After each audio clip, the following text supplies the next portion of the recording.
There we go. Okay, hello everybody. Good afternoon, or wherever you are in the world, for the new joiners. Very excited to have you all here with us today for how to craft emails your supporters will want to open. Fantastic topic. And I'm delighted to say this webinar will be hosted by our marketing manager, Alex, who I will hand over to in just a minute. So before we get started, I will just we will introduce ourselves from the CiviPlus team. So my name is Louise and I'm the Chief Growth Officer. So working with all of our potential clients and existing clients to really understand their needs and be sure that we're able to guide them and find the right digital solutions for them. My background actually is in charities. I was a fundraiser for many years. So I'm also really happy to be learning a lot more from Alex as well about how to make emails that supporters will want to open. I think it's can benefit everyone in any industry. So I'm going to hand over to Jack now to introduce himself. Thank you very much. So hi everyone, I'm Jack. I'm the sales manager for CompuCo and I've just hit my 1-year anniversary with the company. My background is very much in software and communications. But yeah, it's lovely to meet you all and hopefully we can pick up after this webinar at some point. Over to you, Alex. And I'm Alex. As Louise says, you'll be hearing a lot from me today. So I'm marketing manager here and yeah, I've sent quite a fair few emails over my career. So I thought it was probably good for me to share some thoughts that I have and some of the experience I have for how we can all do better emails and get more people to engage with them.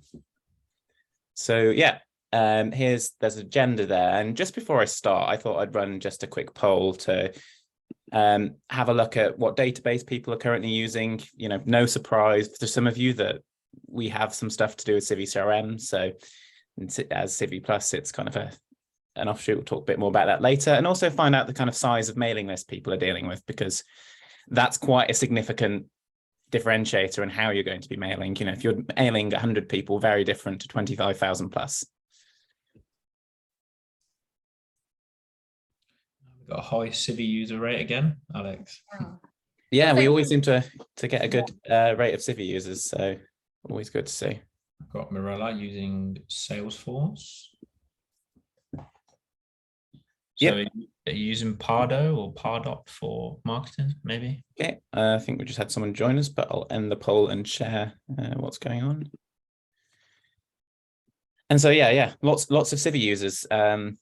So lots of what we'll be showing today will be referring to stuff that you can do within Civi. However, you know, it's very applicable to what you can do with other systems. We're giving some quite general tips, but you'll see some kind of images that will represent what's in Civi or our spin on Civi, as you'll see. And in terms of the mailing list, seems like there's a real split of people here. We've got like some quite small mailing lists all the way up to some with really big, those 25,000 plus. So doesn't seem to be like really concentrated in one area, which is quite interesting. But yeah, so lots of what I'm going to say is going to be very applicable to all sizes of mailing lists. But, you know, if you're dealing with a really large mailing list, there are some extra things you want to keep in mind. So with all that being said, let's get started with why email matters. So before we get into like how you do it, well, why is it so important that we care about email? The first thing is that there are like an insane amount of people who use email around the world. That's like about, I don't know, 2/3 or so of the world population use email. So, you know, enormous audience you've got in front of you on email. And even more extraordinary than that is the amount of emails sent every single day. You know, 332 billion emails every day. That's, you know, almost mind-blowing in terms of how many it is. And email is also a fantastic return on investment. So we're all looking at the best communication channels. How can we, you know, certainly in the non-profit sector, there isn't always enormous amounts of money sloshing around. So how can we get the best return on investment to kind of spread our message, engage with our supporters? And in terms of return on investment, to kind of put this in context, what does it mean if I say you can, for every $1, you get $42? Well, for the next best, well, one of the other really good marketing techniques you might have heard of, search engine optimization, which is essentially ranking on Google. How do you get top of Google? That returns about $22 for every $1 spent. So it's a significant improvement on that. And then we also have 81% of small, medium businesses who rely primarily on email for their acquisition of new customers, and 80% who rely on it for their renewals. But of course, we're not necessarily businesses here. At least, our main target that we talk to, our main client base, is nonprofits, so charities, memberships. So let's talk a bit more about how a nonprofit's doing, and give kind of a bit of a context of the market right now and how email's going. So those are some figures that I've found on in a graph in terms of how we're doing for some different statistics you've probably heard of: the open rates, the click-through rates over the past few years. Obviously, before I say anything on this, it's very clear that COVID has had an impact here, and it's had some interesting effects. So all of that has to be kept in mind. But in 2021, we did see that overall the rates were going down a bit. Now, some of these are less worrying. So like open rates here have gone slightly down, but that's a bit more kind of flexible. But what I would be much more concerned about is the click-through rates. And a click-through rate is essentially the people who open your emails and then click on it once they're in. And that's gone massively down, as you can see, the red line there. And that's something that we should be more concerned about, I think, than the open rate, which means it's not just in isolation. It's not just the nonprofit sector and every other sector that's having this. It's kind of specific to nonprofits, because at the same time, the click-through rate for retail jumped 5%. Now, retail was hit quite hard during COVID, but at the same time, they're growing, and we've had some issues in the nonprofit sector. So what's our real goal? I've kind of we titled the webinar saying how to increase your opens, and that is something we want to do. But more than that, what's really important is that we increase how we make our emails clickable. It's no good if everyone's opening our emails, and you'll hear me say that quite a lot, if they don't actually do the actions we want from it. We might have amazing readership, but if we're not actually getting any traction from that, any real actions, not that it doesn't matter, but it's not great. So let's have a look at where to get started with our emails then. First step, and always do this, no matter what email, define your goal. Why are you writing this email? It's very easy sometimes just to think, oh, I have a newsletter, let's just go out and do it, or something along those lines. But before you write it, think, what am I looking to achieve in this email? Am I looking, for instance, to kind of increase the donations I'm getting, membership signups? Am I looking to encourage renewal, kind of encourage repeat donors? I'm looking to promote certain events or certain content that I've got going on at the moment. And that's why I'd always recommend that you know your goal, because it's going to help you structure your email and think, how am I going to lay this email out? And as part of this, you want to always have a primary goal for each email. Now, that's not to say that you can't have secondary goals as well, but you want to think, if the person who opens this email, who reads this email, does one thing, takes one thing away, what is it? You might have little other things, nice clickable things, like say if it's an event email, you want them to sign up for the event. You might have some extra blog context or something that it would be nice if they click through to, but you're not bothered at the end of the day. You want them to sign up to the event, or the donation. You want them to donate. And if they look at your website, that's nice, but the donation is first and foremost. But, primary goals, I would also say you can have multiple parts. So you could have like multiple events, say, in one email, and then the other stuff is to the side. But really think, what is my primary goal? What is my secondary goal? And that will start you off on a very good foot for structuring your email.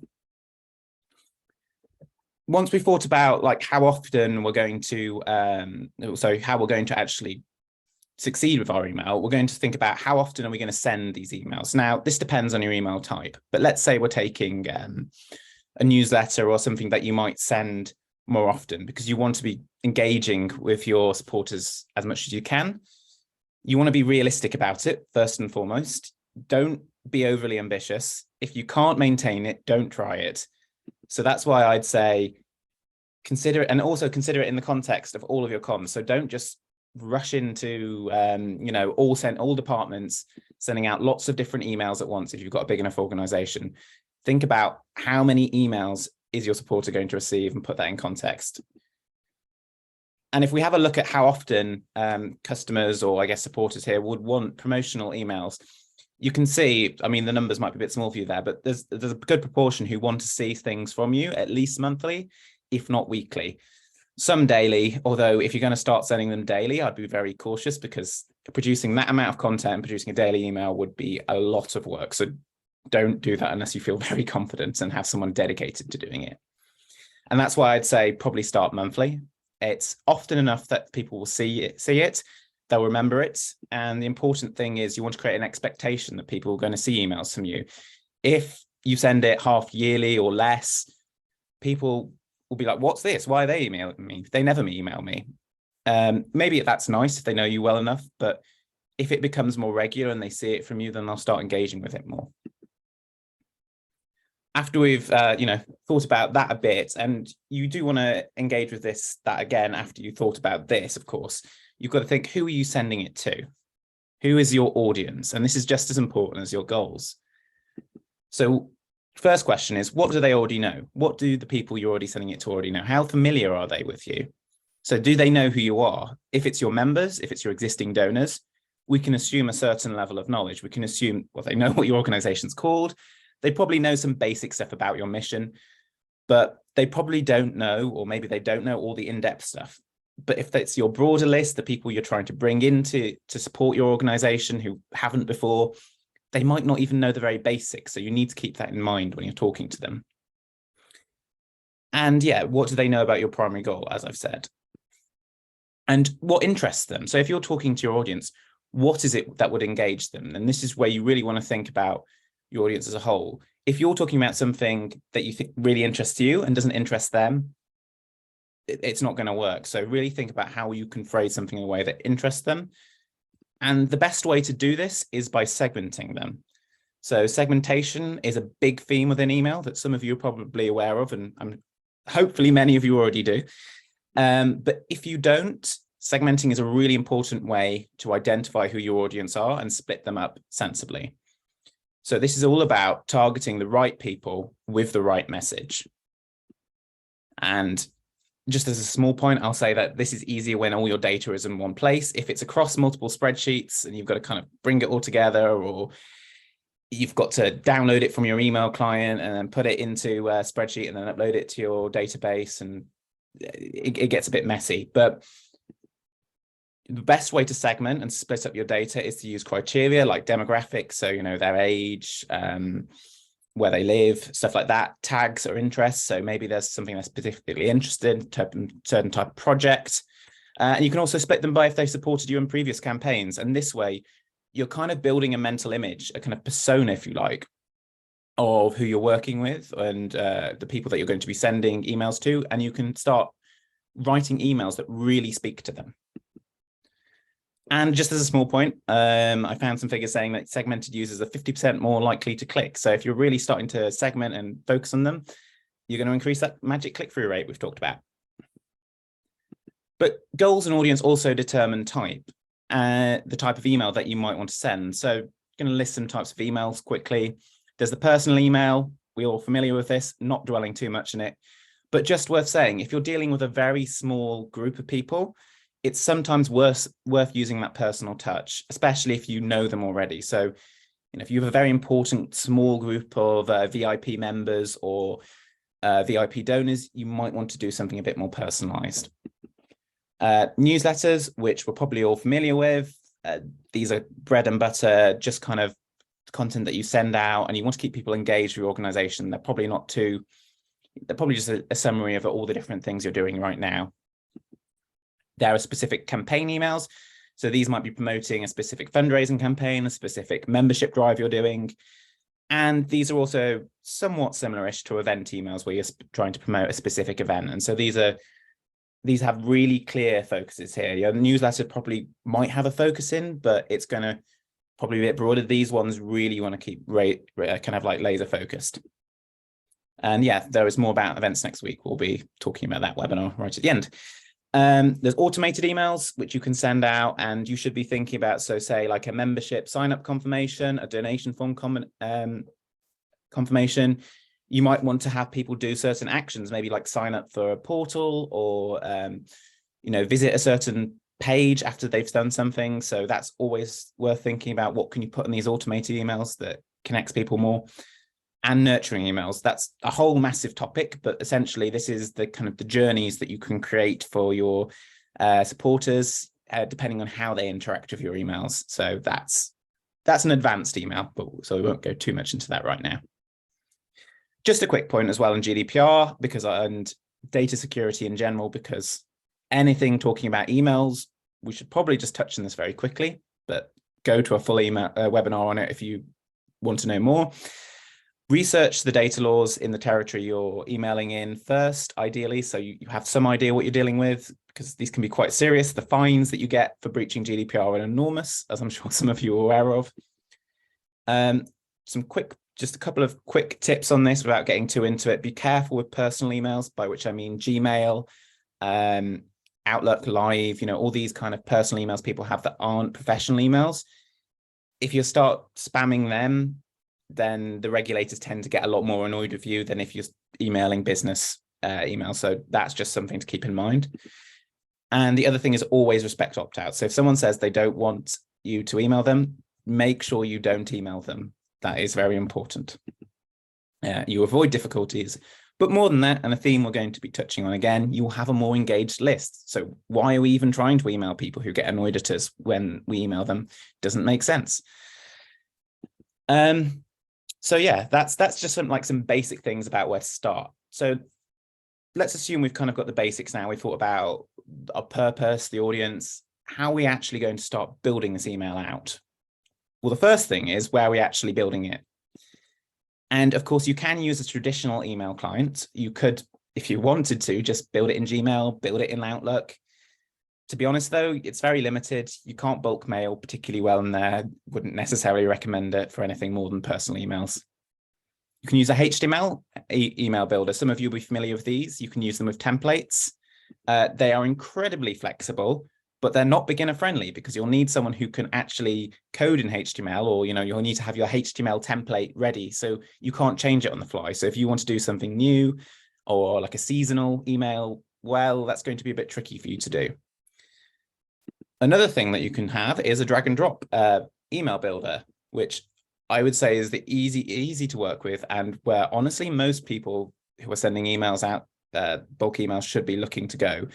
Civi, for instance, has a fantastic one of these that you can get, and these just make it super easy to create quite nice looking emails without having like HTML mega knowledge. So and again, ideally, all of the data for this is pulled from one place, because you can get drag and drop email builders like MailChimp, many of you probably heard of. And, they're fantastic platforms, but at the same time, if you're moving the data around, it can get a bit much at times to kind of make sure that it's all matching up, that who's opted in, who's opted out, and it's all consistent across your databases. Next up, though, if we're actually starting with the emails, let's get into subject lines, because I know this is a topic that gets a very large amount of kind of conversation when we get into emails. What makes a good subject line? Everyone's always asking this. Number one, remember your audience. So think about who you're talking to. Again, what are their interests? What are their demographics? What would appeal to them? It's not bad being unconventional. You can try being a bit experimental if you want. Don't be super risk averse. But if you're talking to a younger audience, you might get away with slightly more like text language, if you like, whereas like an older audience might not appreciate that as much. So these are things to keep in mind with that. And also a really important one is set expectations wisely. It doesn't matter if you have an amazing open rate. If you kind of lie to people essentially when you're sending the thing, so say, open this email and get a free PlayStation 5. If the PlayStation 5 is not there, or you really fudged the truth a little bit, then people will get annoyed. Number one, they're not going to interact with your emails you want them to, and number two, they might not open your emails again. So don't overdo it with your subject lines. You want them to click probably at the end of the day, and open again. Some quick tips here. I'd always recommend to keep them short. 4 to 6 words is ideal. Not everything can be fit that neatly sometimes, but just something, don't make it too long. Mostly because lots of people read emails on mobile nowadays, and the preview text is going to cut that off, so they won't see the full subject line. Use numbers, use questions, use the word you. Don't talk about us as much as you talk about you. You want to make it personal. These are things that engage people. We all know listicles and that kind of amazing stuff make people click on the internet. So numbers are just a great way to make people interested. What are these 5 different ways or 7 different things? Use words that offer incentive to open. Now, lots of words here, but things like free, things that imply kind of urgency, things that imply being helpful. Think about words that offer a great incentive to open. And also just don't overthink it. Sometimes if you're really struggling to come up with a subject line, keep it simple, keep it descriptive. It's not always the best choice, but though, as my English teacher once told me, there are worse ways to say I love you than I love you. If you overdo it, sometimes it just gets a bit too much. So think of it that way. And here I've got 3 example subject lines just to kind of have a look at. The first one here, a bit boring, growth. CompuCo is launching a new campaign, get involved. 5 ways to help us fundraise, much better, stronger. We've got the 5, how we have got us rather than you. And we need your help with an emoji. Emojis, great experimentation. People like seeing emojis sometimes, so try do something with that.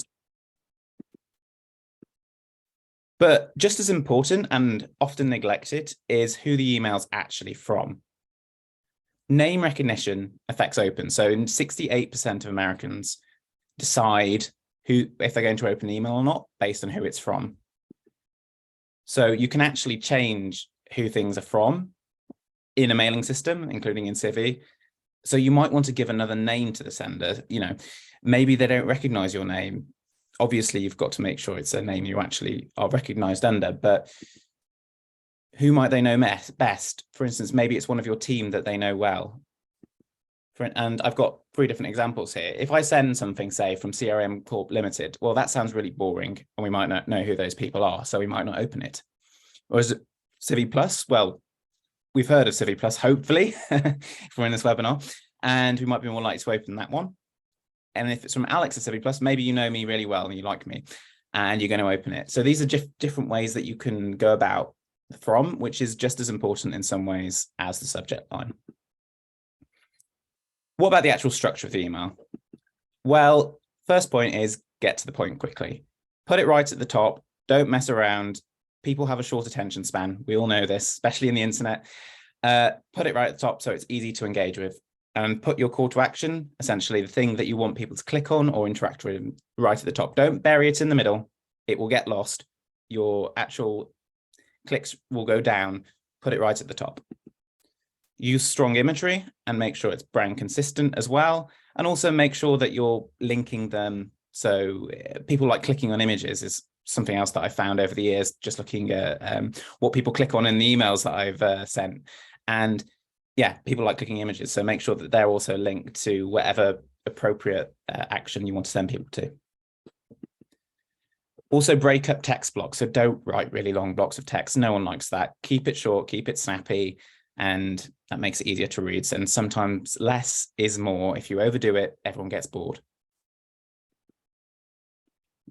Another important thing is how do we do personalization at scale? Because a key reason that lots of key way that the email is moving nowadays is into personalization. And people do respond very well to it, as you'll see in a minute.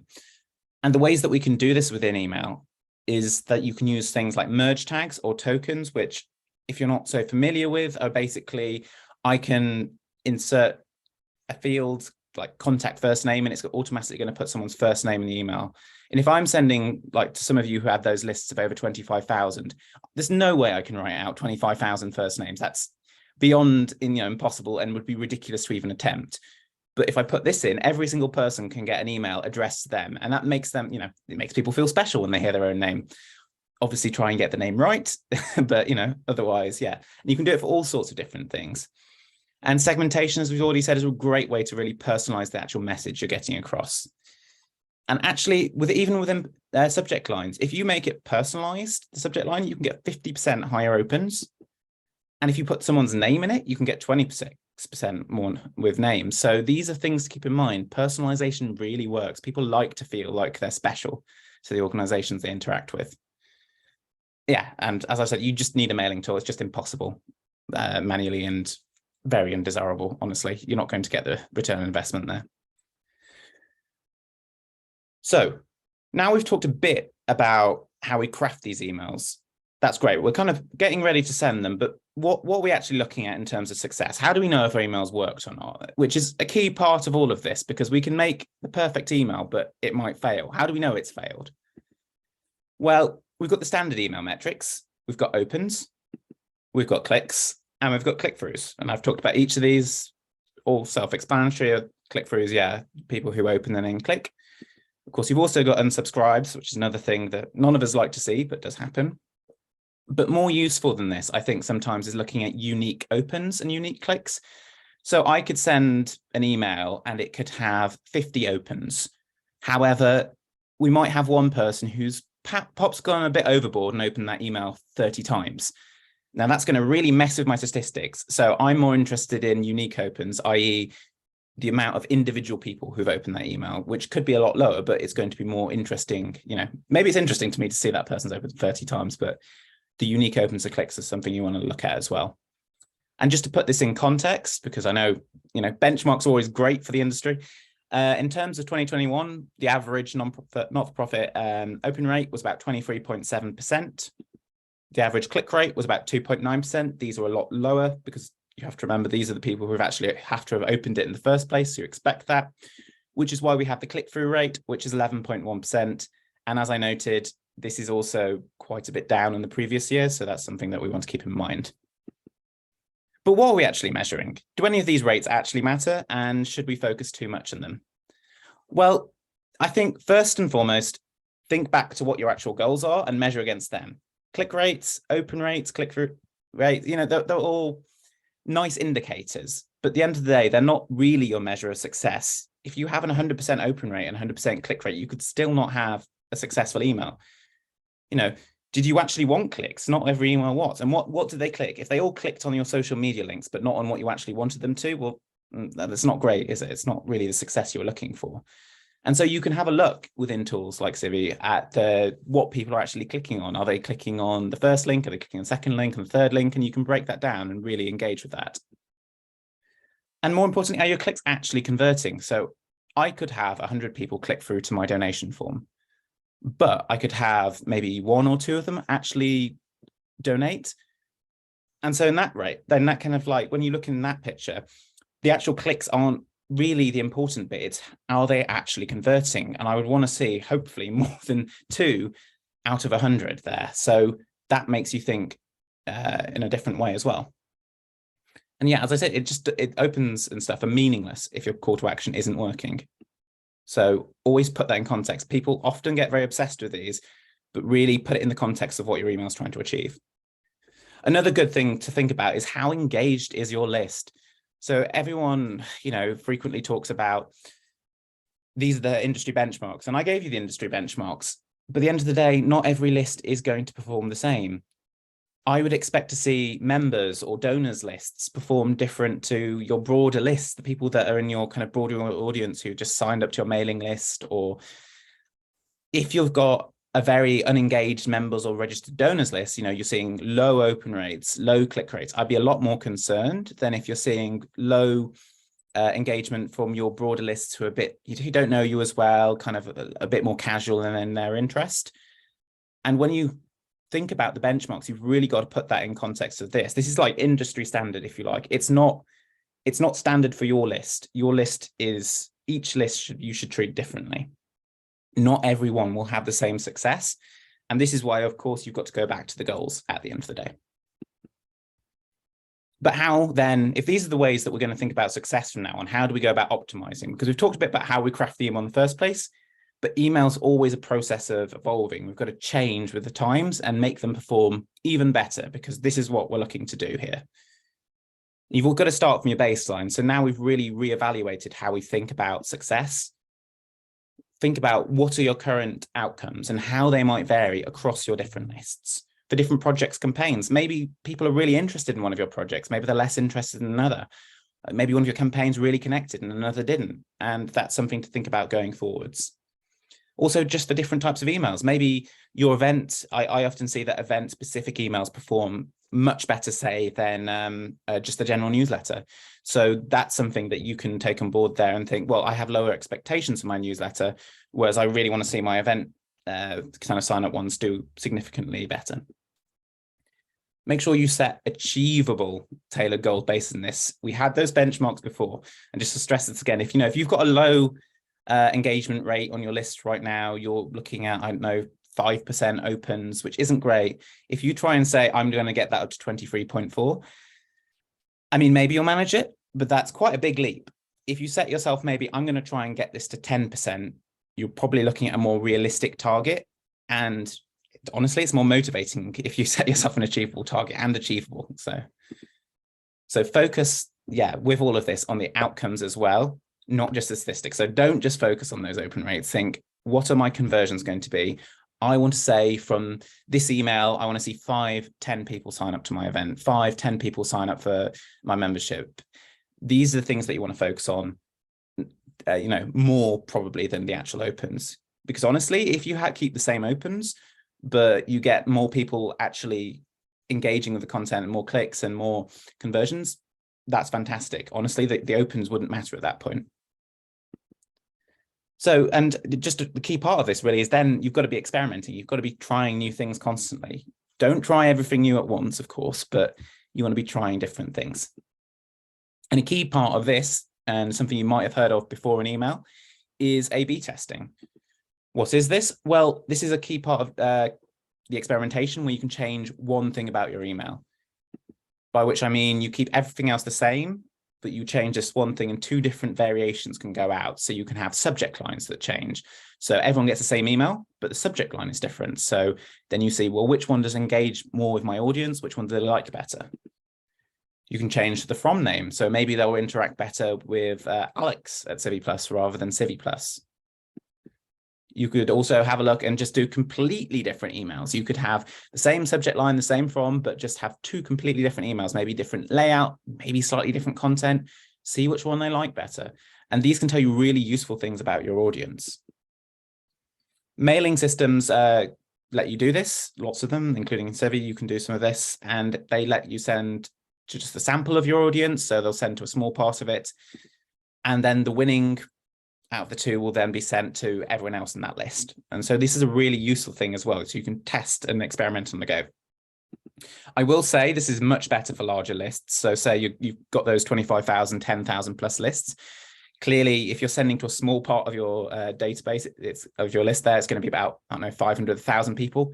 Be much more meaningful than if you've got under 1,000 people and you're sending to 50. Because, if I've got, say, 5 opens versus 4 opens, it doesn't really mean as much versus 500 versus 400. So that's just something you can try A/B testing, but you'll get a lot more out of it if you've got a larger list.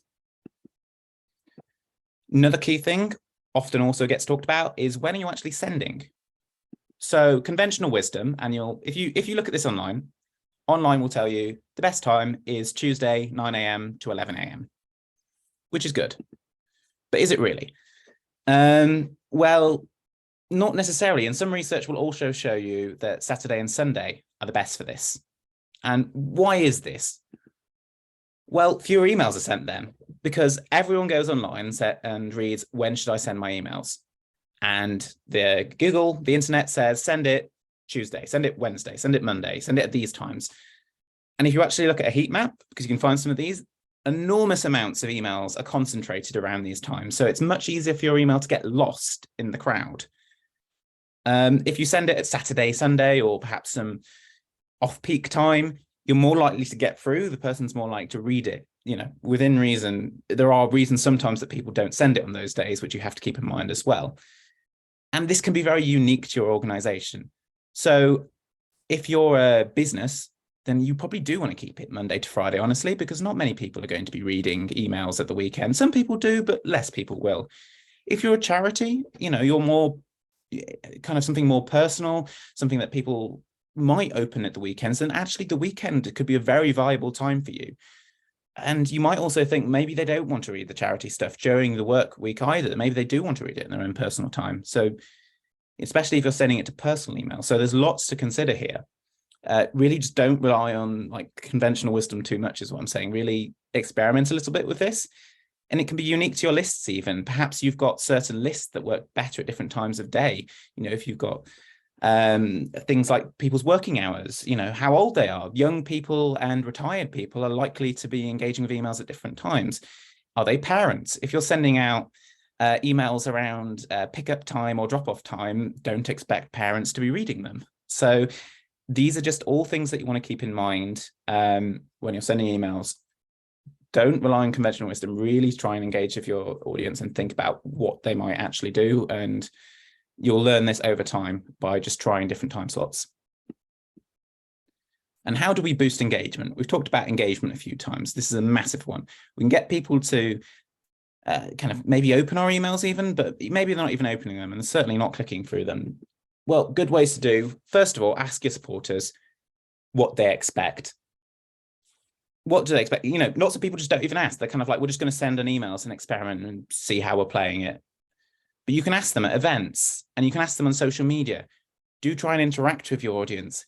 If you know what they want from their emails and you can get some solid data behind it, you can get some great things. So you can also send out surveys. And that's another way of doing it. You can send out surveys using, you know, Civi has some great survey features, but you just ask them, get this data. You don't need to do it blind. They will tell you what would be useful to them, especially, you know, if you're a charity and you have an educational mission, or, you know, as a membership organization, maybe as your members might want to hear more about certain benefits. These are great things, and you can kind of, and maybe you just want to judge how well your membership know about your different features and so your different benefits. And if they don't know about some of the benefits, great topic for an email. Another really good thing here, which is some people a bit wary of sometimes, is re-engagement campaigns. Those of you who are around in GDPR kind of days when that all kicked off, like the big GDPR day, might remember a variation on these. Essentially what one of these is, and you kind of say, we're going to stop emailing you if you don't sign back up to our list. Just, yeah, I clearly don't ever do this for your actual members or donors. This is more for like a broader list of people who are kind of on the edge, kind of vaguely interested in you, but you're not really sure about. But you might just say, you know, are you sure you want to keep hearing from us, and phrase this in a really nice way and offer them something. You know, if you sign up for a membership now, we'll give you an early bird discount, for instance. Think about how you can engage them. And if they see a good incentive from you, they might go, yeah, I want to re-engage. I want to come back to you. And if not, well, they'll drop off. They might come back at later sometime, but again, it's going to improve your overall list health. You're getting rid of some people who just aren't there. I mean, some of them, you know, might not even use those email addresses anymore. It will just, you've got to prune your list every so often. This is a good way to do it, but this one certainly I'd recommend having a bit more thought about, and I can understand it's a bit scary. So that's some looks at optimization, and I thought I'd kind of leave you here with some top tips, kind of just summing up everything that we've talked about today. Top tip number 1 was set goals. Always set your goal before you write the email. Think about what you're doing and why. Secondly, know your audience and segment them. Don't, you know, you ask them if you need to. Don't make too many assumptions about them. Split them up. Think individually about them. Imagine that you are them. What would cause you to open an email? You know, if you wouldn't open your own email, if you were, you know, you had the same interest as that person, then it's probably not a good email. Think about why you would open that email. Make sure to personalize. As we've seen, it can make an enormous difference. You know, just in the subject line alone, big difference in the amount of people that will open your email. If it's really segmented, if it's got those merge tags or the tokens, you can make a big difference with this. You need to do it at scale. You need a system capable of doing that. Lead with your important calls to action. Don't bury them in the middle. Put them right at the top. You can put them at the bottom as well. Those are the 2 places people tend to look. But make sure if there's something that you're writing the email for, your primary goal, it's right at the top. If you've got to bury your secondary goals, put them in the middle if they don't matter as much. Obviously, first position, most important, second position. If you've got about 5 things that you're putting in the email, if you care less about it, put like third and fourth would be my advice there. Give context to your metrics. And so I think I talked quite a lot about the metrics, but really, really think, why am I measuring this? Don't just go, here are my monthly open rates, here are my monthly click rates. Oh, they're up. Oh, they're down. We need to do something about that. Really engage with why you're recording this information and what the actual end result you want out of your email. And that's, I don't know, just talking from experience, that's something I see lots of people just don't, because it's like, oh, email, it's all about opens and clicks. And finally, constantly iterates. And this is just, constantly be experimenting, constantly try new things. The important thing to mention here is that, well, market conditions don't change. We already, mentioned a little bit about COVID. COVID happened, that caused an enormous shift in things within the non-profit sector, obviously, and within the broader sector of how people engage with emails. So that happened, but also people's trends change over time. So emails are sent in different ways. Maybe there's certain things you can do to stay on trend, and maybe people get oversaturated with a certain type of email, a certain type of subject line, too many of the same emoji or something gets overdone and people stop opening those. If you stay the same, if you always send out the same email week after week with the same subject line, you might, even if you're starting being successful at first and it goes really well, if you keep it the same, at some point it's probably going to start tailor off as people don't see it changing. So just don't stay resting on your laurels, constantly be open to new things, constantly be open to experimenting. And I think with all of that said, having talked a lot about email there, and certainly happy to answer any questions at the end, but I'll pass over to Louise, who will introduce you just briefly to CiviPlus and what we're all about. Thank you, Alex. Thank you. That was really, really great. So just before we go, I do just want to tell you all about CiviPlus. So if we go to the next slide, basically, a lot of you are Civi users already. And basically, CiviPlus is basically bringing together all the very best features of Civi CRM into one, an all-in-one platform. So we've got 10 years of knowledge of working with Civi CRM. We've put it all together into this out-of-the-box package platform, which can be used, in so many different ways. So if we go to the next slide, I'll just tell you a little bit about all the different features that CiviPlus includes straight away. So it, of course, will manage your contacts and have that great address book, manage all the different relationships that I know you will have across all different kind of nonprofit organizations. There are often several types of relationships of how you interact with individuals, donors, volunteers, committee members, all sorts of trustees, board members, all sorts of different things. We're, of course, able to take payments online for events, for fundraising, for memberships, however you're taking your payments. We have the ability to track fundraising opportunities and pipelines really clearly, so you see exactly what's going on. And the same with managing membership. There's a really comprehensive membership management feature, which allows you to have lots of different types of memberships and manage it all very clearly and easily in one place. It's got a very good, powerful events module built in, so you can manage all of your events with online registration and payments through the system. Sending mass email. I mean, that is exactly an SMS. That is exactly what we've been talking about today. That wonderful drag and drop email builder, the ability to segment all your data, the ability to record all of the email communications against every record, all in one place. Which is, as we've seen, hugely important and will be hugely effective for people. Case management, if you're working in any kind of case management, there's a very strong case management area as well. Task dashboards, which we know are fantastic for assigning tasks to yourself or assigning tasks to other members of staff to make sure you don't miss anything and you can tick it off as you go. I love ticking off my tasks. Reporting and analytics, there are over 100 report templates already built within CiviPlus, and you have the ability to create your own bespoke ones as well. Surveys and petitions, as Alex said, find out from your supporters what they want to hear about, so you can create those forms within CiviPlus and send them out and then capture back all the data. Managing volunteers. If you have volunteers within your organization, of course, really good to have that all under one roof. And again, tracking applicants. If you have any kind of application process, maybe it's a volunteer application process. Maybe you're giving out grants. As you see, the next bit is grant management. You can do all of that in CiviPlus. Accounting integration, of course, that's always needed. And we have a fantastic self-service portal, which can be used for members or volunteers or committees to log in to their own area and be able to update their information and see any kind of relevant news, events, announcements, or download any invoices they may need to, all in that self-service portal area. So there's an awful lot included within CiviPlus. And if we move to the next slide, we'll just take a quick first look at what a contact page looks like. So here's our very good friend, Mr. Tony Stark. He's a great supporter of ours. And you can see here, it's a very simple, clean, easy to read contact record. You have the front page, the main section where you've got all that key information and kind of like a flash overview of all the key personal information relating to Tony.